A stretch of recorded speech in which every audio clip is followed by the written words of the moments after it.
Masterblaster back with you. Before we get started, remember, if you do not have this card, this paperwork, or if you're in an illegal state, store this information until you are allowed to medically help yourself. Again, it's Eric Masterblaster back with you. Carlos, my grow room engineer and business partner, is behind the camera. Say hi, Carlos. Hello, everybody. Thank all of you over the last 3 years that watched my videos and shared information with me. Remember, I've always said this is all about sharing information now that prohibition is almost over. How to make medical products, how to do things that help heal cancer, seizures, glaucoma, etc., etc. And I can tell you, I absolutely 100% know the powers of medical cannabis at this point. That's why I started my company, Leaves of Relief. We make lotions, we make tincture oil, candies, Rick Simpson oil, everything that medically helps people. I have cancer patients. I myself just went through C1 through C6 vertebrae fusion, and I'm going to have L3, 4, and 5 fused in a couple of months. As an ex-alcoholic, ex-heroin addict a couple of decades ago, pain pills were a big worry for me. I used opiates after a major surgery for 3 days and came home and used cannabis medical products. I stayed on opiate pain pills that almost killed my life for a whole 3 days before being able to turn over to something that's not destructive and not addictive physically. Okay, we're talking about CO2 systems today. We're going to talk about commercial and we're going to talk about homemade CO2. When I started and when we all started making these videos together, I didn't have the funds, to buy a commercial CO2 system. So you can create your own homemade CO2 system. Let me sit down for this. All you need is sugar, highly activated yeast, and water. Now, I use a 5-gallon container. I'll demonstrate at the end how you can know that this works. This is very, very, very simple. I fill this 5-gallon tank right in here. Hey, Peanut, this is my service dog, Peanut.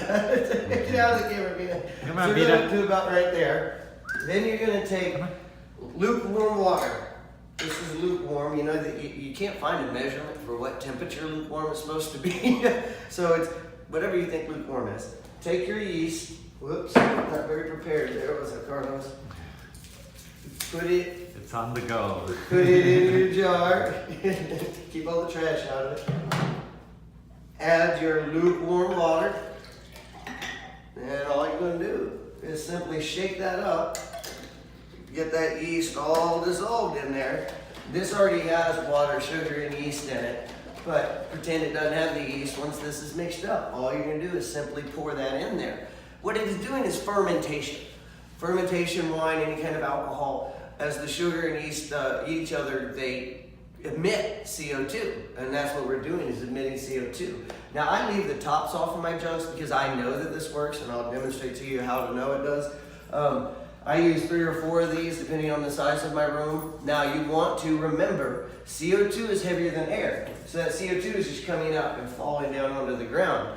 You need to get it up to your plants. So I put a fan back behind that's blowing across these tanks and stirs the CO2 all the way up around the room. Now why do we need CO2? We need CO2 because, Carlos, correct me if I'm wrong, when plants started way back in time, the ppm was 1500. Yep. And when they evolved is what they say. When they evolved, that's what it was. And now we're what, 400 range? Yep. So, but the plants still have genetic history and they want to eat that CO2 up. Remember, the plant top takes CO2, roots take oxygen.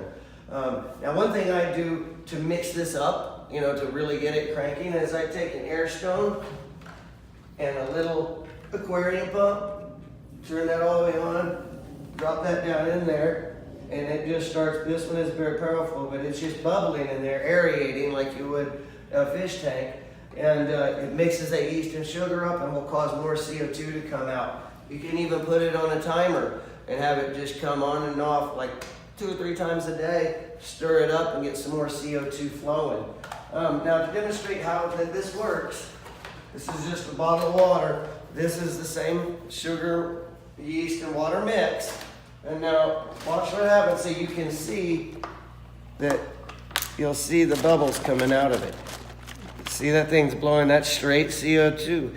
That's what you want to feed your plants. Now when you get a little further along, and I ended up getting some finances, move on to a commercial CO2 system.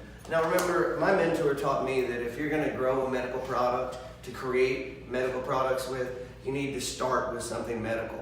And if you're not using CO2, like he used to tell me, it's not worth doing. It's not worth the time growing. I mean, the difference with and without is like night and day. So, I mean, I grew for a long time without CO2 and had great results because I was using great genetics such as Crop Kings. But the difference in the amount of weight that I was getting out, the amount of oil weight, again, I'm the Masterblaster, I do extractions. And so I'm looking for oil weight, and I've grown every strain you see on this wall. And just so people don't freak out, when you do the yeast and the sugar, it is going to take either a couple hours or even 12 hours for it to actually start blowing the CO2. So you're not like, oh man, I did this wrong. No, it is going to take a while. Exactly, I should have said that. The fermentation process has to begin. You know, and it will take just a minute. You know, that's true. And you know what? I did that first time I watched a video on how to make it, and it didn't immediately do it. I was like, oh, okay. So let's go on to commercial CO2 systems. To get one started, go to your local welding shop. You need to buy a tank. The smaller tanks are what cost around $150. Yep. The big tanks are $300. You buy the tank, use it when it's empty. You take the tank back. They switch it out with a full one, and you pay a refill anywhere from $15 to $30 depending on the size of your tank. Well worth the expenditure. Well worth it. Next, you're going to need a regulator, and then you're going to need a control unit. Your regulator and everything will come. It takes a little math. It'll come with this neat chart, and please follow the directions that come with it. You know, don't decide you know better. I've done that a lot of times and it backfires. It will tell you by cubic feet of your room exactly where you're going to set that. This regulator coming off of the tank is basically just a pressure gauge, tells you how much CO2 you've got left, a solenoid, and this little tube has a ball in it. And as the CO2, whatever level you set this regulator at, the ball will tell you where you're at, 0.5, 1, 2. For me personally, we use 0.5 in our room, don't we, Carlos? Yep. So I set that ball to 0.5, then you go up to this wonderful meter, which is great. This is outside of the room, the tank's outside of the room, and just this sensor goes in. And it turns on, this photocell will turn the whole system on or off. When light's hitting it, it'll power up and it'll go by whatever your settings are. This thing has a billion settings, doesn't it? It reads ppm, it reads yeah, everything. so pretty much it takes you can set it up to where your ppm stays at a certain level, or you can put it to where it shuts off at a certain level. Like everything is pretty much programmable into it, so it's pretty cool. It's great, and it's like putting on autopilot. I mean, it shuts off at night cycle. You see it's getting light, so it's starting to set up whatever our settings are. It'll start firing, and you're not going to get too much CO2. Your room's not going to go below the CO2 level. All you got to do is simply watch that little gauge to see when your tank needs to be refilled. I mean, you can't ask for anything easier than that. What you're going to do, I forgot to add, this stuff's all outside of the room except for this. Well, how do you get the CO2 into the room? But where the CO2 comes out of the bottom of the regulator, just a little hose.